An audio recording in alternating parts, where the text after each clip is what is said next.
So this afternoon, gagawa na naman tayo ng pampagatas. So kung i-share sa inyo itong ginagawa kong pampagatas, na very effective din sa akin and more natural and organic. Siyempre, Milo. Kasi nga, siyempre, di ba may malt siya?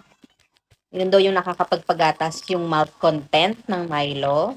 Isa ring pampagatas, plus siyempre, pampa-fresh, is etong Lactaglow na Collagen Plus. 2 scoop nito.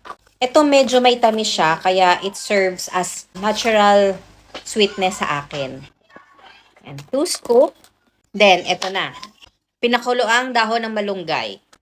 Yan, kung makikita nyo, greenish talaga siya. Yan. Kung kaya nyo yung ganito na uminom ng pinakuluan ng dahon ng malunggay, may lasa siyang dahon, syempre, pero very effective to na pampagatas. So, para mawala yung lasa niya ng malunggay, ayan, sabayan nyo siya ng Milo. Hindi nyo na malalasahan yung pagkadahon niya. Natural way to produce or increase your milk supply. So, ganyan siya. Halu-haluin lang din natin.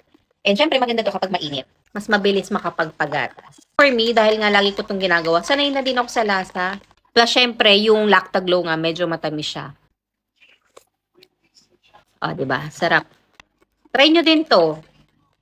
Lalo na kung marami kayong malunggay dyan sa inyo. Go na.